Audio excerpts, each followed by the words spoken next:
ఈరోజు రాష్ట్ర ముఖ్యమంత్రి నారా చంద్రబాబు నాయుడు గారు రాజ్యాంగబద్ధమైన పదవిలో కొనసాగుతూ రాజ్యాంగ స్ఫూర్తికి భిన్నమైన పిల్లల్ని మరింత మందిని కనండి, అదే మనకి సంపద, ఎంత ఎక్కువ మంది పిల్లలుంటే అంత సంపదని ఈ సమాజం పొందగలదు అని పదే పదే చెప్తూ ఉన్నారు. వాస్తవంగా భారతదేశం ఎదుర్కొన్న ప్రధాన సమస్య అధిక జనాభా. ప్రపంచంలో ఉన్న మొత్తం భూభాగంలో 2.4% మాత్రమే భూభాగం కలిగి ఉంది భారతదేశం. ప్రతి 100లో 2.4 భాగాలు మాత్రమే భారతదేశంలో భూమి ఉంది.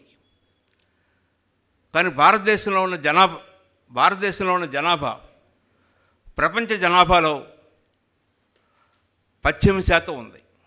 భూభాగం ఏమో 2.4%, జనాభా ఏమో 18%. భూమి 1 ఇంచు కూడా పెరగదు. కానీ జనాభా ఒకప్పుడు 14-15% ఉండేది, ఇప్పుడు 18%కి పెరిగింది. ఒకప్పుడు 30 కోట్ల జనాభా లోపు ఉండేది, ఇప్పుడు 147 కోట్లు అయింది. దాదాపు 4.5 రెట్లు పెరిగింది. అదే భూమి, అదే సహజ వనరులు, అవే నీరు. ఇంత వేగంగా జనాభా పెరుగుతూ ఉంటే తద్వారా అనేక సమస్యలు మనం ఎదుర్కొన్నాం. ప్రపంచంలో కల్లా అత్యధిక పేదలున్న సమాజం భారత సమాజం. ప్రపంచంలో కల్లా అత్యధిక అంధులు కానీ వికలాంగులు కానీ ఉన్న సమాజం భారత సమాజం. ప్రపంచంలో కల్లా అత్యధిక నిరక్షరాస్యులు, తమ మాతృభాషలో తన పేరు కూడా రాసుకోలేని వాళ్ళు ఎక్కువ మంది ఏ సమాజంలో ఉన్నారంటే భారత సమాజంలో ఉన్నారు. ప్రపంచంలో ఉన్న అసమానతలు ప్రపంచంలో ఇంకే దేశంలో లేవు ఇంత పెద్ద ఎత్తున. ఇటీవలనే ప్యారిస్లో ప్రపంచవ్యాప్తంగా గుర్తింపు పొందిన ఆర్థికవేత్తలంతా సమావేశమై ఇన్ఈక్వాలిటీ ల్యాబ్ని రూపొందించి సమాజాల్లో అసమానతలు ఎలా ఉన్నాయి, ఆదాయ అసమానతలు ఎలా ఉన్నాయి, సంపద అసమానతలు ఎలా ఉన్నాయి అనే విషయాలను పరిశోధించి వారు చెప్పిన విషయాలు వింటే చూస్తే మనందరం ఆశ్చర్యపోతాం. భారత సమాజంలో ఉన్న పై విభాగంలో ఉన్న 10% చేతుల్లో దాదాపు 58% ఆదాయం కలిగి ఉన్నారు. 10% ప్రజల చేతుల్లో భారతదేశంలో ఉన్న మొత్తం సంపదలో 40% సంపద కలిగి ఉంది. ఇంత అసమానతలు ఉండడానికి కారణం కూడా జనాభా వేగంగా పెరగటం. ఆ పెరుగుతున్న జనాభా కూడా అన్ని వర్గాల్లో ఒకే రకంగా లేదు. పేద వర్గాల్లో పెరుగుతున్నంత వేగంగా ధనిక వర్గాల్లో జనాభా పెరగటం లేదు. ధనిక వర్గాల్లో విద్య ఉంది, మంచి నైపుణ్యాలు ఉన్నాయి, మంచి సంపద ఉంది. కాబట్టి పరిమిత సంతానం యొక్క అవసరాన్ని వాళ్ళు 1960-70 దశాబ్దంలోనే గుర్తించి ఒకరు లేక ఇద్దరు అనే భావనకు వచ్చారు. కానీ ఈరోజు అత్యధిక నిరక్షరాస్యులు ఉన్న ఈ సమాజంలో, అత్యధిక పేదరికం ఉన్న ఈ సమాజంలో, ఆ కుటుంబాల్లో జనాభా వేగంగా పెరుగుతూ ఉంది. ఒకనాడు భారత మహిళ సగటున 6 బిడ్డలకి జన్మనిస్తే ఈరోజు 2 బిడ్డలకు జన్మనిస్తున్నారు. ఈ మార్పు చాలా సహజమైన మార్పు, గొప్ప మార్పు. కారణం సమాజం అభివృద్ధి చెందుతూ ఉంది, ఆదాయాలు పెరుగుతూ ఉన్నాయి, విద్యాస్థాయి పెరుగుతూ ఉంది, జీవన ప్రమాణాలు పెరుగుతూ ఉన్నాయి, మహిళల్లో కూడా చైతన్యం పెరిగి 2 బిడ్డలకి జన్మనిస్తుంది. చంద్రబాబు నాయుడు గారికి చాలా బాధేస్తుంది. 2 గంటం ఏంటి, 3, 4, 5 కనండి, 3 కంటే 30,000 ఇస్తాను, 4 కంటే 40,000 ఇస్తాను, 5 కంటే 50,000 ఇస్తానని ప్రకటిస్తూ చెప్తూ పదే పదే ప్రజల్ని చైతన్యవంతులు చేయడానికి కృషి చేస్తున్నాడు. కానీ ఇది సమాజానికి ఎంతో నష్టం. ముఖ్యంగా పేద వర్గాలు. ఒక హాస్పిటల్లో, యావరేజ్గా ఉన్న హాస్పిటల్లో, ఒక ప్రైవేట్ హాస్పిటల్లో డెలివరీ అయితే కనీసం 50,000 రూపాయలు డెలివరీకే ఖర్చు అవుతుంది. ఆ కనిన బిడ్డకి సంవత్సరాల లోపు ఇచ్చే ఇమ్యునైజేషన్ టీకాలకి 30-40,000 ఖర్చు అవుతుంది. ఆ బిడ్డల యొక్క డైఫర్లకి 30-40,000 ఖర్చు అవుతుంది. ఇంకా వారికి విద్యని, వైద్యాన్ని, పోషకాహారాన్ని, వీటన్నిటిని లెక్కేస్తే ఒక సామాన్య కుటుంబం, ఒక పేద కుటుంబం ఆ బిడ్డని ముందుకు తీసుకెళ్ళటం సాధ్యం కాదు. ప్రతి తల్లిదండ్రులు ఈరోజు ఏం కోరుకుంటున్నారంటే తన బిడ్డ సమాజంలో ఒక గౌరవ స్థానానికి రావాలి, మంచి విద్యావంతులు కావాలి, మంచి పోషక పదార్థాలు తీసుకోవాలి, సమాజంలో ఒక అత్యున్నత స్థాయికి చేరాలని ఆశలు గంటూ కళ్ళలు గంటూ బిడ్డల్ని పెంచి పోషిస్తూ ఉన్నారు. అలాంటి వాళ్ళ చోట నలుగురిని కలమంటే ఆ కుటుంబాలు ముందుకు వెళ్ళలేవు. భారతదేశం యొక్క ఇండెక్స్ మనం చూస్తే, రకరకాల అంతర్జాతీయ సూచికల్ని మనం గమనిస్తే ఏ ఒక్క దాంట్లో మొదటి స్థానంలో లేవు, ఒక జనాభాలో తప్పితే. ప్రపంచంలో అత్యధిక జనాభా ఉన్న దేశం భారతదేశంగా మారింది. ఒకప్పుడు చైనా ఉండేది, ఈరోజు భారతదేశం అయింది. 147 కోట్ల జనాభా కలిగి ఉంది. దీని ద్వారా వచ్చే నష్టాలు మనం గమనిస్తే అన్ని విషయాల్లో మనం ఒక్కసారి ఫోను దయచేసి అందరూ ఫోన్ సైలెంట్లో కానీ స్విచ్ ఆఫ్లో కానీ ఉంచుకోవాలని కోరుకుంటున్నాను. ఇది చాలా సీరియస్ విషయం. ఈ సమాజం పూర్తిగా అధ్యయనం చేయాల్సిన విషయం ఇది. ప్రజల్ని పక్కదావులు పట్టించడానికి చేస్తున్న కుయుక్తుల్ని ఆపాల్సిన సమయం ఇది. ప్రతి ఒక్కరూ జాగ్రత్తగా విని అర్థం చేసుకొని ఆకలింపు చేసుకొని ఇక్కడికి వచ్చిన వాళ్ళు తలా 10 మందికి 20 మందికి చెప్పగలిగితేనే దీనికి అడ్డుకట్ట వేయగలం.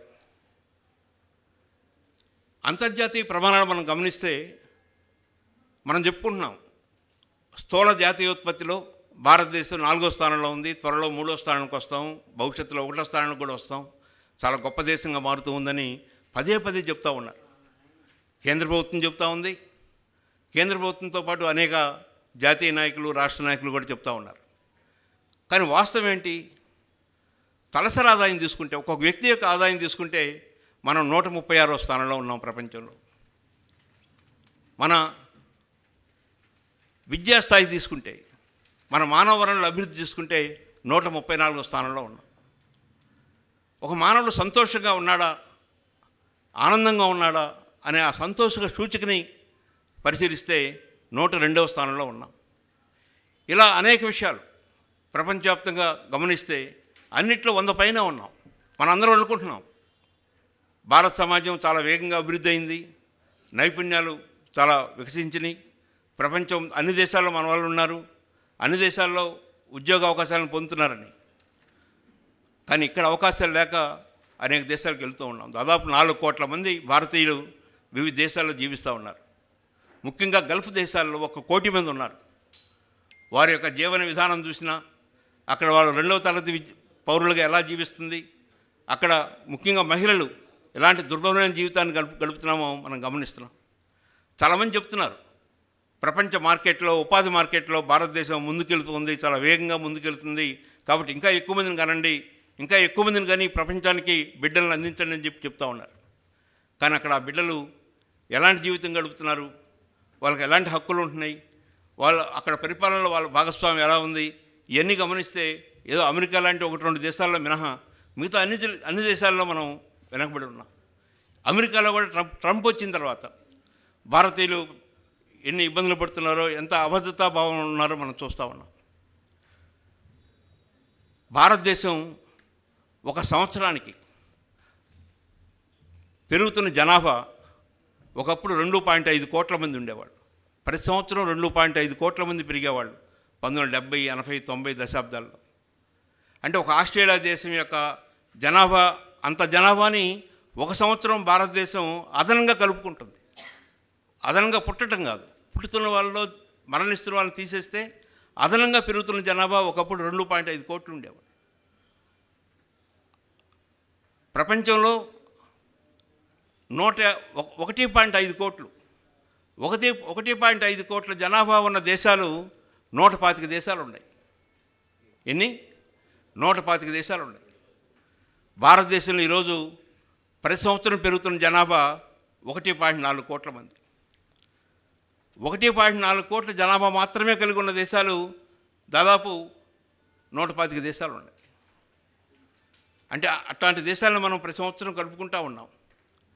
ఈ పెరుగుతున్న జనాభాకు కావాల్సిన సహజ వనరులు, కావాల్సిన భూమి, కావాల్సిన నీరు, కావాల్సిన ఖనిజాలు, కావాల్సిన విద్య, కావాల్సిన వైద్యం, ఇవన్నీ అందించగలిగే పరిస్థితుల్లో మనం లేకపోవటం వలన మన జీవన ప్రమాణ స్థాయి తక్కువగా ఉన్న పరిస్థితి చూస్తున్నాం.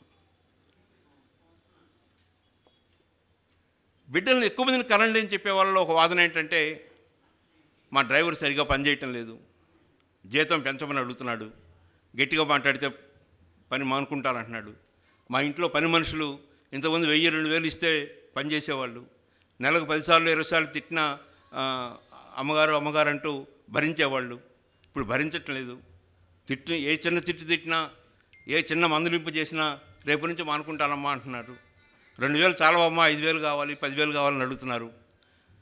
దీనికి పరిష్కారం పేదలతో, పేద జంటలతో వాళ్ళని ఉద్బోధించి, వాళ్ళని ప్రోత్సహించి, వాళ్ళ చేత మరింత మంది పిల్లల్ని కనిపిస్తే శ్రామికుల యొక్క విలువ పడిపోతుంది, శ్రామికుల యొక్క ఆదాయాలు తగ్గించే ఏర్పాటు చేస్తాము, తద్వారా వేతనాలు తగ్గుతాయి, తద్వారా సంపన్న వర్గాలకి చౌకగా శ్రమ లభిస్తుంది అనేటువంటి భావన కూడా ఒకవైపు కనపడుతూ ఉంది.